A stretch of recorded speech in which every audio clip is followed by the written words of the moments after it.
Bismillahirrahmanirrahim. Assalamualaikum warahmatullahi wabarakatuh. Bapak sekalian, mohon maaf saya tidak menyiapkan pantun. Biasanya pidato dimulai dengan pantun. Saya menyiapkan cerita pendek.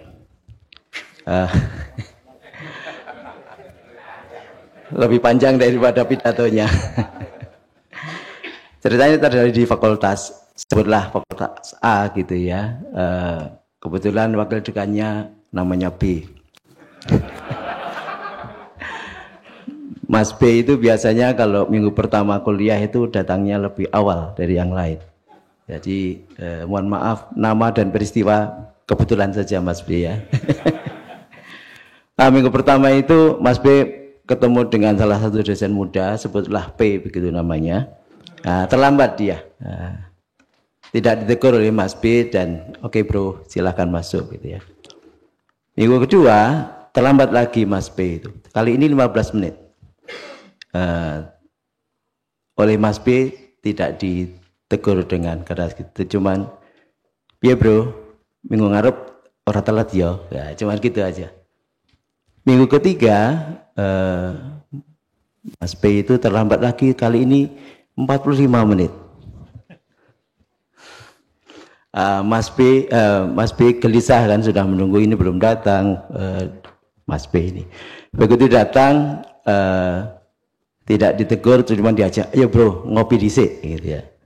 Nah, ngopi di mana mereka berdua dan bagaimana nasib Mas B, mari kita tunggu setelah saya pidato.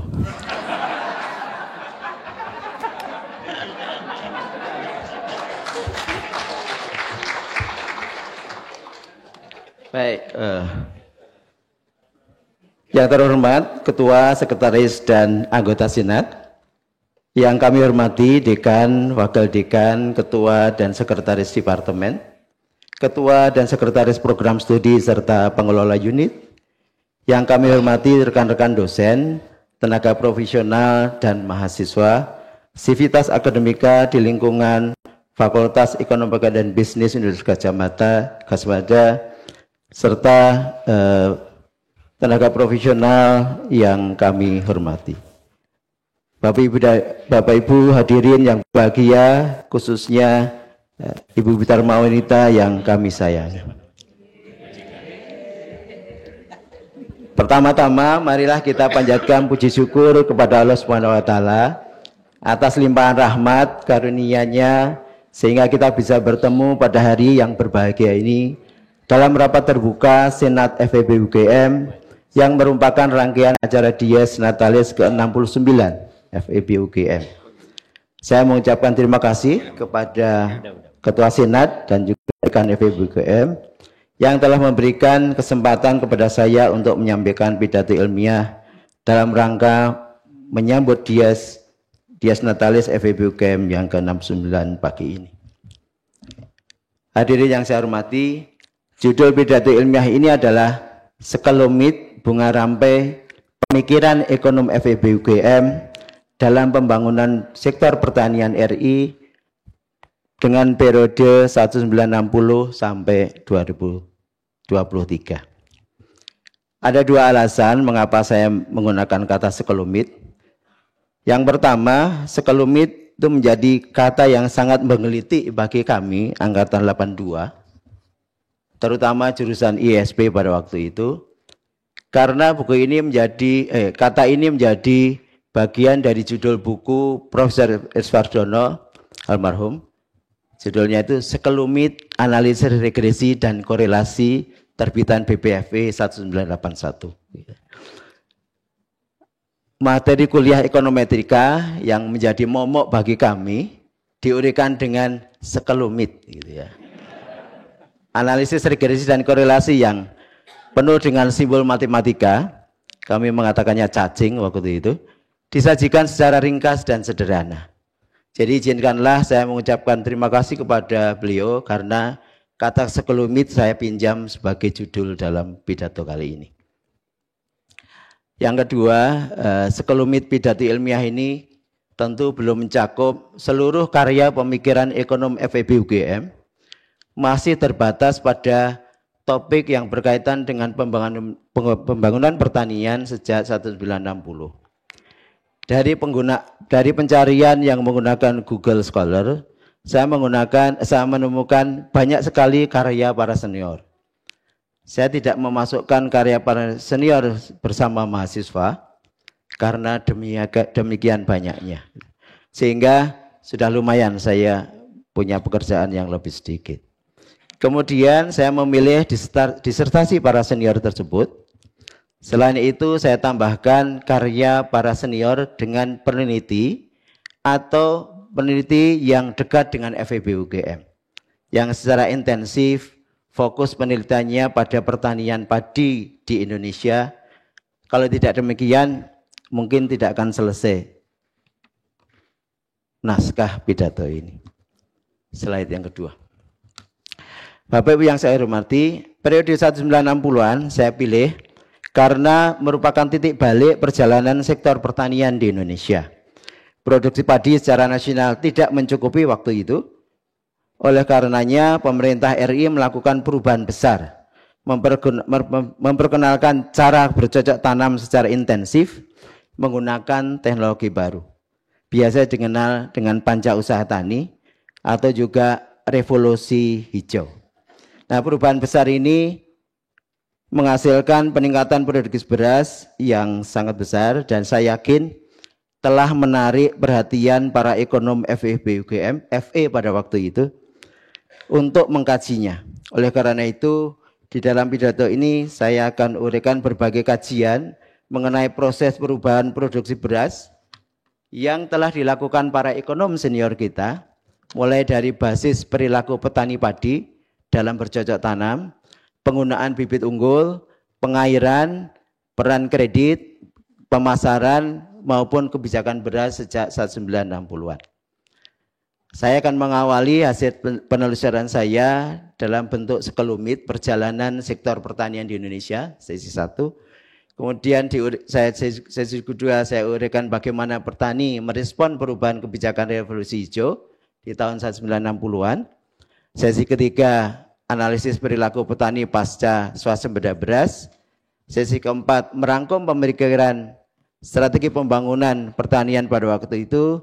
Sesi kelima penutup, sesi keenam lanjutan dari cerita pendek. Ada 6 sesi. Bapak Ibu yang saya hormati, slide keempat. Mulai tahun 60-an, pembangunan sektor pertanian di Indonesia mengalami perubahan yang signifikan, yang ditandai oleh berbagai kebijakan dan program yang diterapkan oleh pemerintah. Banyak sekali yang dilakukan pemerintah, saya buat list saja, misalnya kebijakan intensifikasi pertanian tahun 63, 64, 65, 66, kita kenal dengan program DIMAS, demonstrasi massal. Pada waktu itu mahasiswa IPB dan UGM diterjunkan ke sawah untuk memperkenalkan teknologi baru. Kemudian ada kredit BIMAS tahun 65, 66, INMAS 66, 67, BIMAS yang disempurnakan 69, 70. Ya. Dilanjutkan dengan koperasi unit desa KUD, mohon maaf slide-nya kalau tidak kelihatan. KUD untuk sarana produksi padi, kemudian Bulog untuk kestabilan harga dan pasokan beras. Bank Rakyat Indonesia Unit Desa atau BRI Unit Desa untuk kredit pertanian, dan juga kebijakan pembangunan 5 tahun Repelita yang pertama yang prioritasnya pada sektor pertanian. Gambarnya Pak Harto itu. Bapak Ibu yang saya hormati, kebijakan perberasan kemudian dapat dibagi menjadi 3 fase utama sejak 1970-an. Slide kelima.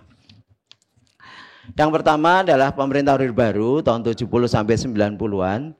Itu pada fase ini pemerintah memberikan subsidi yang besar untuk input pertanian, investasi di bidang infrastruktur, sehingga terjadi peningkatan produksi beras yang signifikan dan stabilitas harga melalui intervensi Bulog. Yang kedua, pasca boom minyak 1980-an hingga 90-an, itu kita mengalami penurunan pendapatan dari minyak, sehingga dukungan pemerintah terhadap produksi beras agak berkurang, menyebabkan pertumbuhan produksi melambat.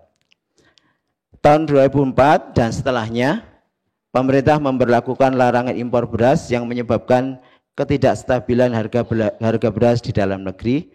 Nah, fase ini tandai dengan kenaikan harga yang signifikan menciptakan dilema antara kepentingan konsumen, terutama di perkotaan, dan produsen. Slide berikutnya. Nah, dalam hal kebijakan harga, kita juga bisa membagi dalam 3 periode. 73-80 periode intervensi terhadap harga dasar, harga atap gitu ya.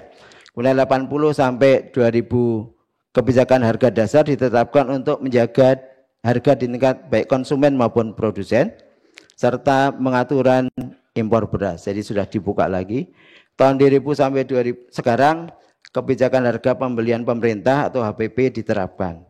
Instrumen ini bertujuan untuk meningkatkan pendapatan petani, mengembangkan ekonomi pedesaan, dan menjaga stabilitas harga. Ada banyak komentar terhadap kebijakan ini. Pertama dari Peter Timmer, menggarisbawahi bahwa transformasi utama dari sektor pertanian ini meliputi kemajuan teknologi, revolusi hijau, kemudian kebijakan pemerintah, tadi subsidi, pestisida, dan seterusnya. Kita mendapatkan peningkatan produktivitas, slide berikutnya. Kemudian punya dampak ekonomi dan sosial yang tinggi, namun ada kekhawatiran karena masalah lingkungan dan pertanyaan mengenai apakah sektor pertanian itu bisa bangun, tumbuh, dan berkelanjutan. Karena kita menggunakan zat kimia yang terlalu banyak. Jadi itu adalah tantangan masa depan dari sektor pertanian kita. Nah, kombinasi dari kebijakan-kebijakan berupa dukungan teknologi, pendampingan, insentif kredit, dan harga tersebut membawa perubahan besar dalam produksi beras di Indonesia. Puncaknya tahun 84 kita bisa swasembada beras. Ini merupakan capaian yang sangat tinggi dalam sejarah pertanian nasional.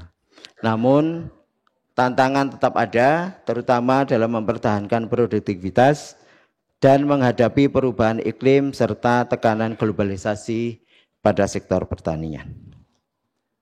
Bapak yang saya hormati, kesuksesan kebijakan tidak lepas dari bagaimana petani merespon perubahan insentif, institusi, dan hal-hal yang lain yang berpengaruh pada harapan atau ekspektasi kehidupan mereka.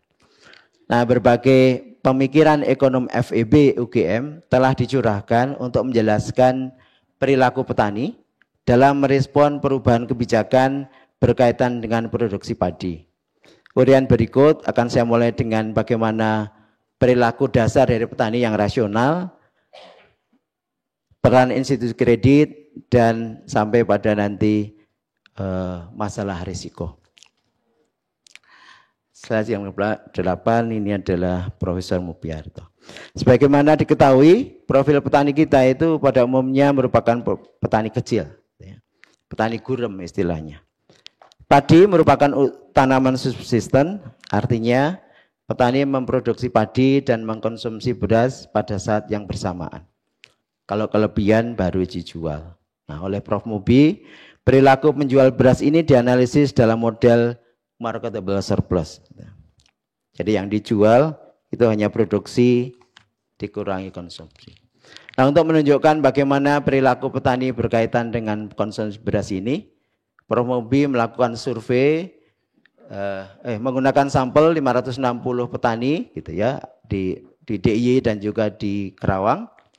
Kemudian itu hasil dari Susenas BPS tahun 63-64 untuk bisa mendapatkan taksiran yang lebih akurat dari marketable surplus itu.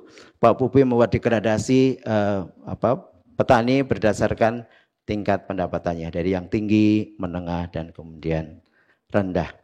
Nah, disimpulkan petani yang semakin terbatas marketable surplusnya atau penghasilan, jadi penghasilannya jadi mereka less commercial, semakin memerlukan tambahan penghasilan atau cash income sehingga sangat responsif mereka itu terhadap kenaikan harga beras dan kenaikan penghasilan. Tentu kebalikannya untuk petani yang lebih kaya. Selanjutnya Pak Mubi mengungkapkan bahwa perilaku pasokan pasar yang backward bending gitu ya, miring ke belakang, ke kiri, diamati terjadi pada petani yang miskin. Hal ini juga menunjukkan bahwa tampaknya terdapat tingkat subsistensi yang ideal bagi produksi beras, di mana elastisitas surplus yang didapat akan tinggi. Selanjutnya Pak Mubi menjelaskan bahwa petani sekecil apapun mereka adalah pelaku ekonomi yang rasional.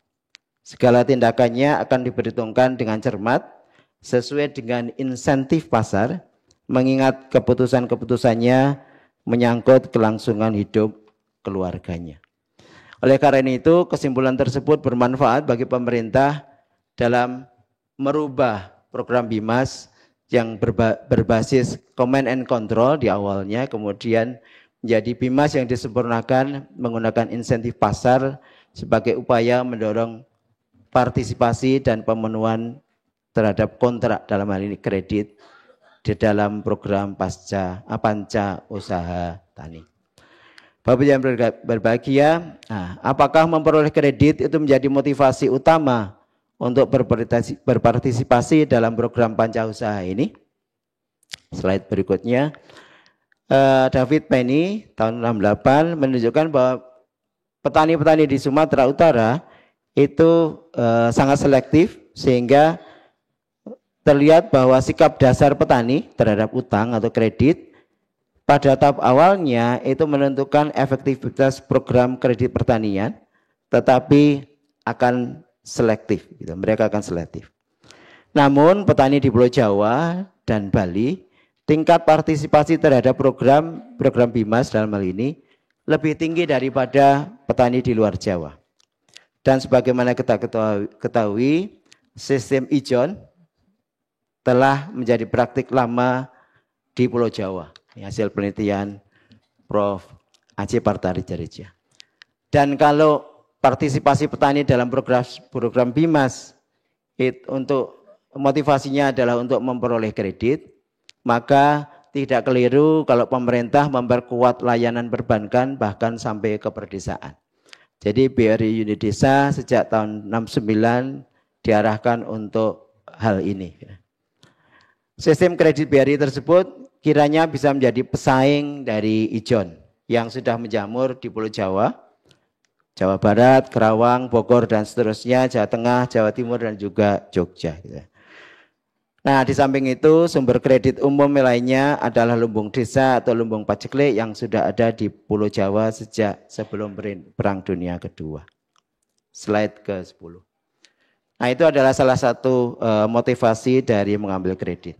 Nah, secara kuantitatif, menggunakan programasi linear, Pak Tatwo tahun 74 mengkonfirmasi bahwa ketersediaan kredit itu memberikan kemampuan lebih bagi petani untuk melakukan adopsi teknologi baru dalam bercocok tanam sesuai dengan program BIMAS yang diperkenalkan pemerintah. Pak Tatwo melakukan survei terhadap 200 petani di Jawa Timur, di 4 desa waktu itu, tahun 72, tahun 73, Mas Tomo ada di sini. Ditinggal ke lapangan dulu ya Mas Tomo ya. Ada di Desa Megaloh, Kecamatan Tembelang, Kabupaten Jombang. Kemudian Desa Magersari, Kecamatan Sidoarjo, Kabupaten Sidoarjo. Desa Oleyan, Kecamatan Situbondo, Kabupaten Situbondo. Dan juga Desa Kemuning Sari Kidul, Kecamatan Senggawah, Kabupaten Jember.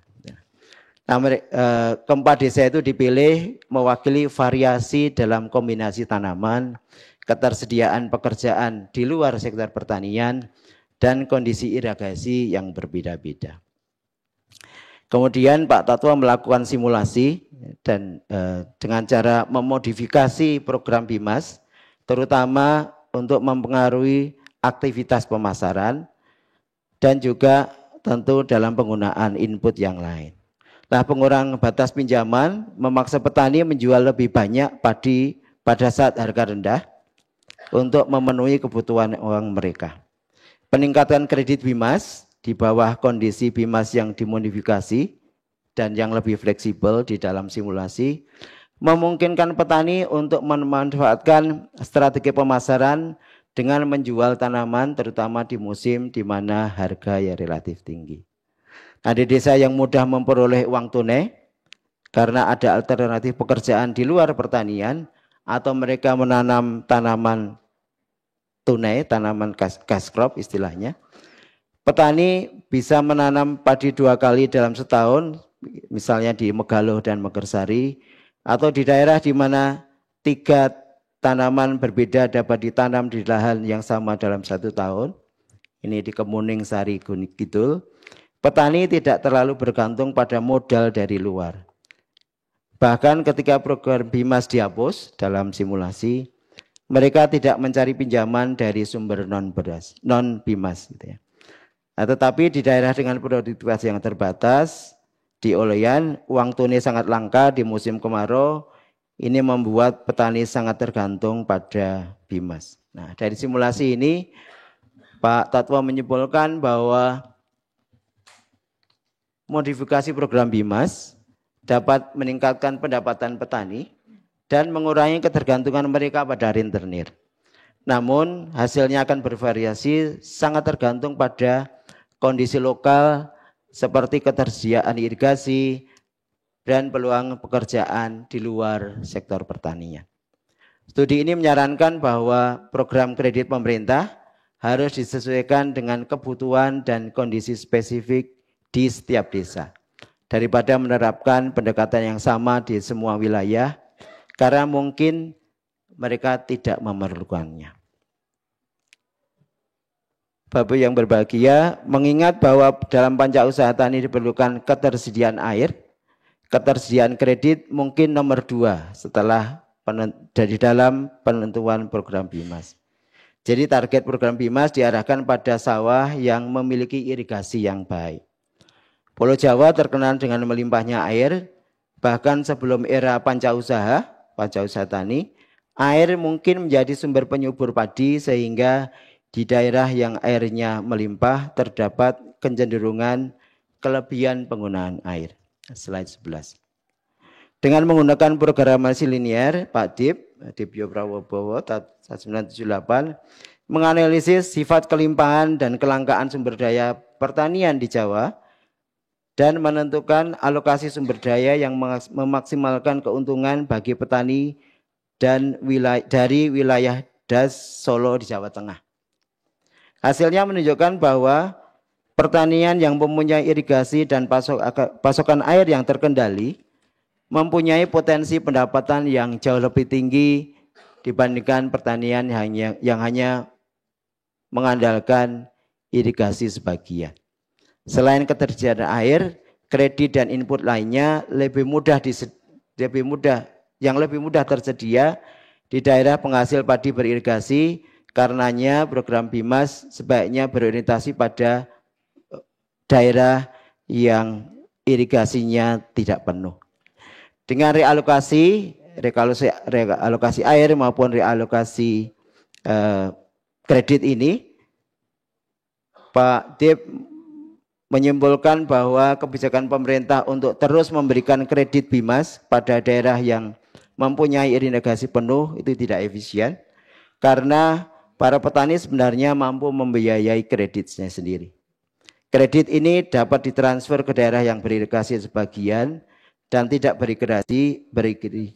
beririgasi untuk membiayai teknologi baru dan juga pengembangan sumber daya yang lebih baik. Slide 12. Bapak Ibu yang saya hormati, perubahan kebijakan pemerintah di Indonesia tahun 60-an menyebabkan perubahan teknologi yang dipergunakan oleh petani. Mereka salah satunya menggunakan bibit unggul atau high yield variety, pupuk dan juga penggunaan air. Perubahan yang lain termasuk misalnya rehabilitasi irigasi besar-besaran, peningkatan persediaan pupuk, perubahan kebijakan harga dan pengadaan serta terjadi perubahan pola hubungan antara perangkat desa dengan petani. Oleh karena itu, berbeda dengan ekonom sebelumnya yang fokus pada satu faktor saja, Pak Bud Esa, Pak Bud Sriantoko tahun 82 mengidentifikasi kontribusi masing-masing unsur perubahan di atas secara bersama-sama. Ya. Slide 13. Untuk maksud tersebut, Pak Bud menggunakan data survei pertanian BPS yang mencakup sebagian besar produksi padi di Jawa dan Bali tahun 70-an. Model agak susah ini. Model produksi transcendental logarithmic atau translog dipergunakan untuk menggambarkan perilaku petani. Petani dikelompokkan berdasarkan luas lahan yang digarap untuk mengkuantifikasi perbedaan respon terhadap program pemerintah tadi, bagaimana penyebaran teknologi dan seterusnya. Nah, Pak Put berkesimpulan bahwa petani yang punya lahan sempit, kurang dari setengah hektar, itu semakin lambat di dalam adopsi teknologi baru. Sementara yang lebih luas itu lebih cepat. Di Jawa dan Bali, partisipasi petani dalam menggunakan bibit unggul itu meningkat lebih cepat daripada petani di luar Jawa. Slide 14. Pak Bud selanjutnya menggunakan model fungsi translog biaya atau cost function di dalam disertasi beliau untuk mengestimasi perilaku yang sama. Dan dari estimasi itu beliau menyimpulkan bahwa teknologi baru itu menguntungkan bagi mereka yang punya lahan yang lebih luas. Namun secara umum teknologi itu bersifat netral terhadap skala. Jadi luas lahannya sama, yang berbeda akan punya dampak yang sama.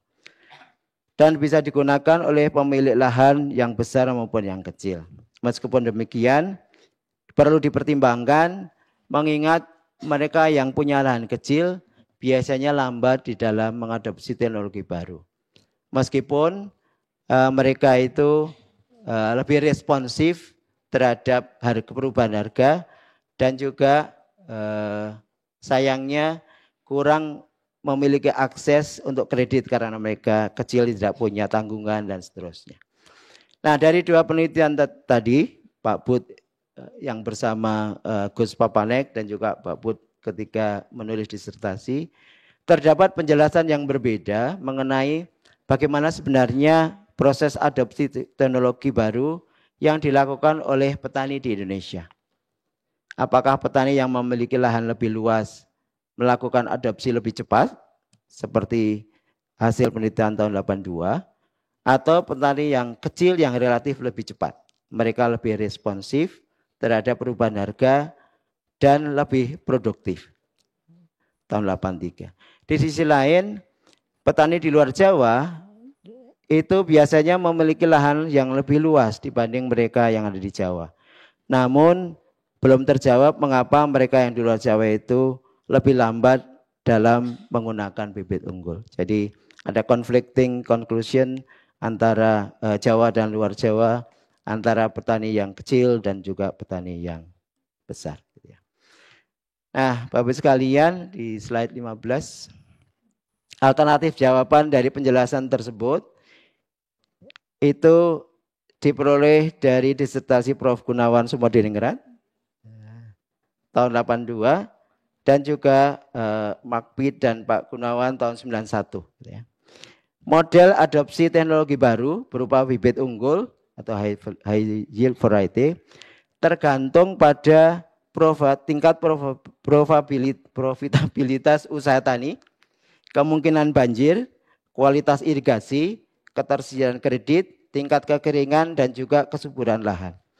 Nah, profitabilitas, kualitas irigasi, ketersediaan kredit ini di Jawa dan luar Jawa dan Bali itu lebih tinggi dibandingkan di luar Jawa. Sementara ancaman kekeringan, rendahnya kesuburan itu justru terdapat di luar Jawa. Nah, studi Pitt dan Sumodiningrat tahun 9182 ini menggunakan survei sampel dari Susenas dengan jumlah observasi yang cukup banyak, 8.449 plot sawah. Saya bisa membayangkan akhir tahun 70-an sekian banyak data, pasti ngelemburnya lama sekali Pak Gun ya. Nah, Prof. Gun menyimpulkan bahwa, ini slide ke-16, adopsi varietas unggul ditemukan secara positif ditentukan oleh keuntungan relatifnya, kemungkinan banjir, kualitas irigasi, dan pengaruhnya terhadap keuntungan, ketersediaan kredit, dan juga dipengaruhi oleh secara negatif kepemilikan tanah dan juga kemungkinan kekeringan. Tingkat pendidikan tidak berpengaruh terhadap pemilihan varietas. Nah, sumber perbedaan antar wilayah di dalam menanam padi di Indonesia tidak dipengaruhi oleh tingkat perbedaan upah. Jadi menjadi kunci perbedaan adopsi.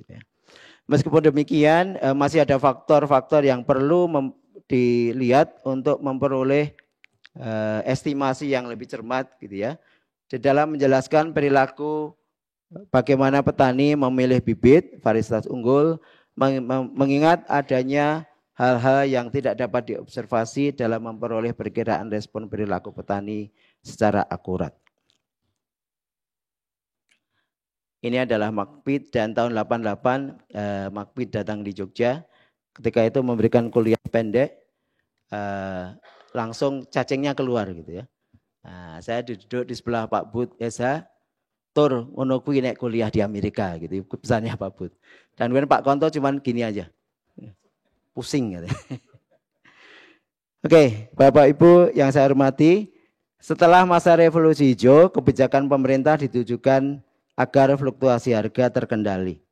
Oleh karena itu, ditentukanlah harga atap atau selling price dan juga harga dasar atau floor price supaya konsumen terlindungi dengan harga beras yang terjangkau, sementara petani bisa terlindungi karena biasanya pada saat panen harganya jatuh. Slide 18. Nah, ini penelitian Peter Timmer. Kebijakan menjaga stabilitas harga beras di atas bukannya tanpa tantangan dalam pelaksanaannya. Karena apa? Dalam hal ini Bulog harus melakukan intervensi pasar dengan tepat waktu, tepat jumlah, dan juga tepat lokasi. Apabila tidak, maka bisa jadi hubungan antara desa dengan kota itu menjadi terputus. Jadi aliran beras tidak bisa terus berlangsung karena margin pemasarannya menjadi lebih sedikit. Ya. Oke. Ada banyak kritik terhadap berbagai kebijakan perberasan di Indonesia. Misalnya dari Mirs tahun 84, kemudian juga Chris Manning tahun 87. Pada intinya adalah dampak slide 20. Pada intinya adalah karena dampak dari program swasembada beras itu terdistribusi tidak merata di seluruh Indonesia. Jadi memang signifikan dan besar pengaruhnya terhadap stabilitas perekonomian, tetapi itu banyak terjadi di Jawa saja.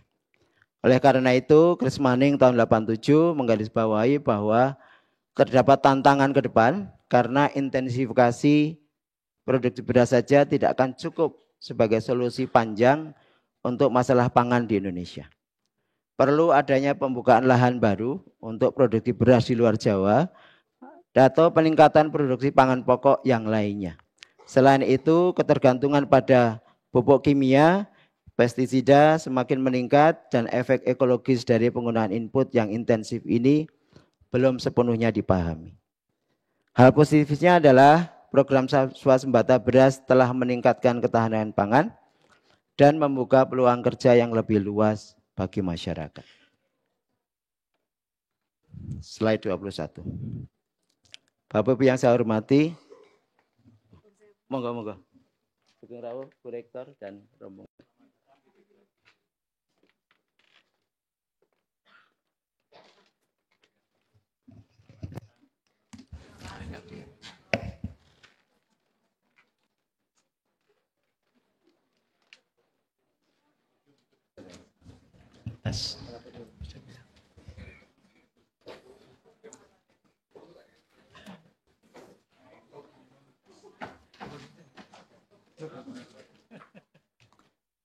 Selamat datang Ibu Rektor bersama Bapak Ibu Dekan dan Kepala Sekolah, Direktur Sekolah Pasca Sarjana.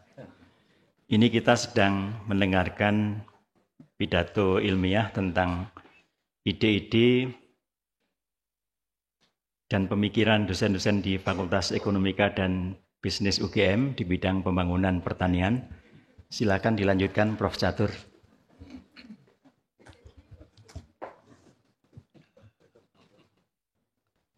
Bapak Ibu yang saya hormati, terima kasih Bu Rektor hadir, saya sempat minum.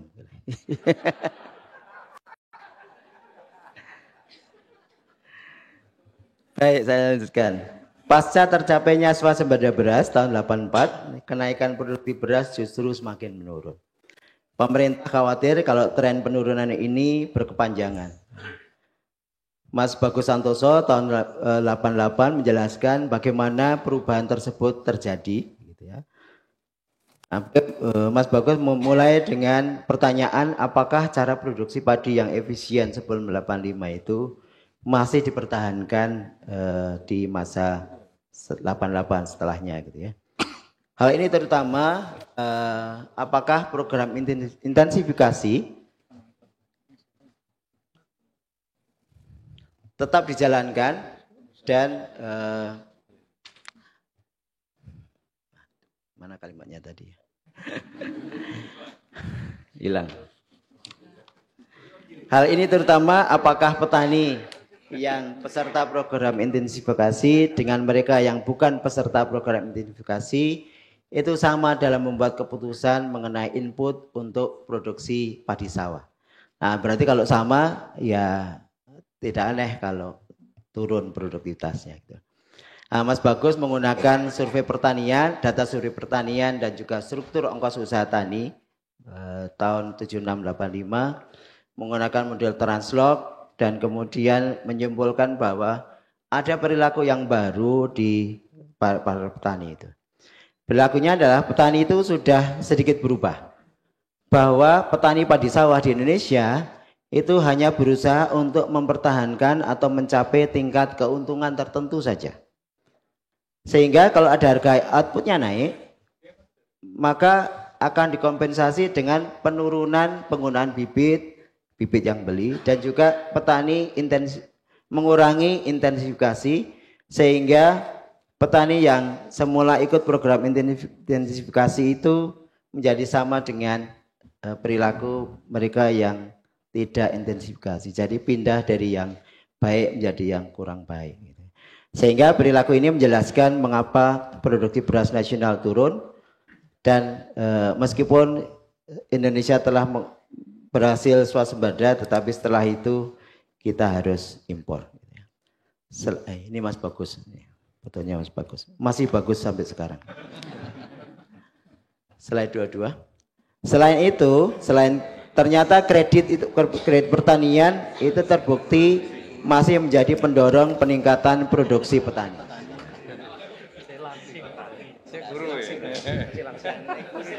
Ini juga bagus juga ini.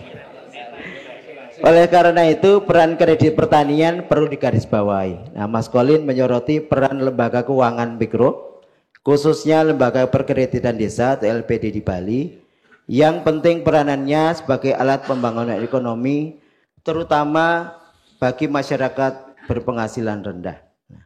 Sifat informalitas ini di Bali ini yang diperkuat dengan norma dan nilai sosial menunjang operasional praktis dari LPD, baik organisasi dan seterusnya. Bapak sekalian yang berbahagia, faktor pengendalian hama itu menjadi salah satu kunci sukses peningkatan produksi padi di Indonesia. Slide 23. Nah, ini Pak Budi salah satu tadi apa istilahnya Pak Dekan? Ya, Board of Advisory Board. Ya, Advisory Board. Oke. Sambil mencari kalimat saya sebenarnya. Nah, pengendalian hama itu sangat tergantung pada partisipasi petani di dalam program BIMAS maupun di dalam sekolah lapang yang dilaksanakan oleh pemerintah. Jadi partisipasi petani itu digarisbawahi oleh Pak Budi. Perkembangan harga beras selama 5 tahun terakhir itu menunjukkan bahwa harga beras di pasar domestik itu lebih tinggi dibandingkan harga beras di pasar dunia. Nah, fluktuasi harga di dalam negeri mengikuti tren harga di pasar internasional. Oleh karena itu, manajemen impor dari dari beras dan juga manajemen pasar domestik, karena di Indonesia itu provinsi-provinsi yang selalu surplus beras, misalnya Jawa Barat, Jawa Tengah, dan Jawa Timur, dan Sumatera Selatan, dan Kalimantan Selatan, juga NTB itu harus memberikan transfer beras ke daerah-daerah yang selalu defisit. Artinya produksi tidak cukup untuk konsumsi. Itu daerah di Maluku Utara, NTT, Papua, dan seterusnya. Slide 25. Bapak sekalian, pembangunan pertanian memang diperlukan dalam pembangunan nasional, namun pertanian saja belum cukup. Hal ini mungkin menyebabkan banyak ketimpangan, mengingat kualitas sumber daya tanah, air itu tidak sama di Indonesia. Dan ketimpangan ini melekat menjadi karakteristik Indonesia. Pak Mubi dan Pak Aceh tahun 68 itu menunjukkan bagaimana Jogja dan Jakarta yang jaraknya hanya 1,5 jam penerbangan waktu itu sudah demikian besar bedanya. Nah, merespon jurang perbedaan antara Jogja dan Jakarta tersebut, slide 26, Pak Sukanto Kuswohadibrojo tahun 84 menggarisbawahi perlunya mengadopsi kombinasi kebijakan supaya terhindar dari jebakan low level equilibrium trap, perangkap keseimbangan tetapi di level yang rendah. Nah, untuk itu diperlukan pertumbuhan ekonomi yang berkelanjutan dan juga memerlukan lebih dari sekedar fokus pada metrik pertumbuhan ekonomi, tapi juga perlu reformasi sosial dan kelembagaan. Hampir 20 tahun setelah laporan Pak Mubi dan Pak Aceh tahun 68, nampaknya belum ada banyak perubahan arah kebijakan di Indonesia. Pembangunan sektor pertanian dan perdesaan memerlukan kebijakan yang lebih fokus pada distribusi lahan yang merata, kesejahteraan petani, diversifikasi penghasilan, akses kredit yang memadai, memanfaatkan dana pajak yang tepat untuk kegiatan yang lebih produktif. Pak Mubi selanjutnya menunjukkan bahwa kita masih punya banyak tantangan yang harus dihadapi di dalam pembangunan regional di Indonesia, tetapi bukan bersifat ekonomi, justru lebih bersifat sosial budaya dan politik. Sehingga diperlukan pendekatan yang lebih komprehensif dan beberapa reformasi birokrasi di Indonesia. Slide 27, di samping itu Pak Suparmoko juga menunjukkan bahwa di samping kegiatan pembangunan belum bisa melepaskan Indonesia dari besarnya kontribusi sektor pertanian. Jadi tidak boleh ditinggalkan sektor pertanian itu. Nah, sejarah menunjukkan bahwa tidak ada negara yang berhasil keluar dari kemiskinan tanpa terlebih dahulu meningkatkan produktivitas pertaniannya. Itu Timur tahun 2005. Peningkatan produktivitas pertanian sangat penting untuk mengurangi kemiskinan di pedesaan. Pendapatan petani yang lebih tinggi merangsang kegiatan ekonomi non pertanian di pedesaan, sehingga menciptakan efek pengganda yang bermanfaat bagi pertumbuhan ekonomi secara keseluruhan. Jadi desa yang maju akan menjadi supporter yang baik bagi perkotaan di sekitarnya. Slide 29. Oleh karena itu, sebagai alternatif, pemerintah seharusnya memprioritaskan pengentasan kemiskinan daripada swasembada beras. Karena swasembada beras menciptakan ketimpangan tadi dan juga merugikan rumah tangga yang miskin. Ini Neil Makuloh dan juga Peter Timmer tahun 2008. Nah, sebagai penutup dari overview kebijakan ini, Timur tahun 2023 membahas, saya tahu yang ditunggu ceritanya tadi yang belum selesai. Sebagai penutup dari overview kebijakan ini, Timur tahun 2023 membahas krisis pangan global, khususnya pasar beras. Dan Timur menunjukkan bahwa selama COVID kita punya masalah di dalam pasokan beras. Sayangnya di pasar internasional perdagangan beras itu terbatas. Gitu. Sehingga apa? Peran diplomasi kemudian menjadi penting di dalam upaya menstabilkan pasar pangan global, terutama beras. Perilaku klasik, penimbunan dan kemudian menghambat perdagangan itu terjadi, terutama ketika krisis kemarin. Sehingga apa? Kredibilitas dan juga kepercayaan pada pemerintah sangat penting di dalam mengelola pangan itu secara efektif. Artinya diharapkan pemerintah itu punya bargaining position yang baik di antara dengan negara-negara tetangga supaya meskipun COVID itu impor juga masih tetap berjalan. Slide 30. Penutup ini. Bapak Ibu yang saya hormati dan berbahagia, dalam pidato ini saya mencoba menguraikan kontribusi para ekonom FEB UGM di dalam perjalanan panjang pembangunan pertanian terutama padi di Indonesia sejak 1960-an. Terdapat kesinambungan kontribusi pemikiran dan penelitian dari para ekonom UGM ini bahkan lintas generasi. Mulai dari Pak Mubi, Pak Aceh, Pak Tatwo, Pak Dip, Pak Bud Eza, Pak Gunawan, Pak Suparmoko, Pak Bagus dan juga Pak Kolin, semuanya sambung menyambung menjadi satu. Itulah FEB UGM.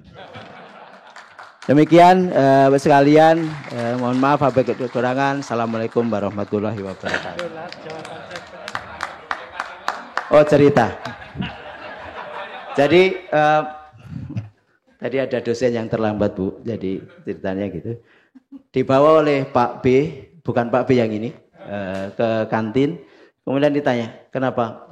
Sebelum bertanya dia sudah cerita. Mas, tadi malam saya tuh mimpi main sepak bola dan perpanjangan waktu, makanya terlambatnya lebih lama gitu ya. Oke, Mas B bilang, oke, kalau gitu turuti nasihat saya. Ya. Diceritakan nasihat itu. Minggu depan Mas P tadi terlambat lagi. Lebih lama terlambatnya. Mas P heran. Ternyata strateginya belum dilakukan oleh Mas P itu. Kenapa Mas? Tadi malam final Mas, jadi saya tidak melakukan yang disalahkan oleh Mas Bayu gitu. Mas P bukan Mas Bayu. Jadi karena final jadi tetap terpaksa terlambat. Terima kasih.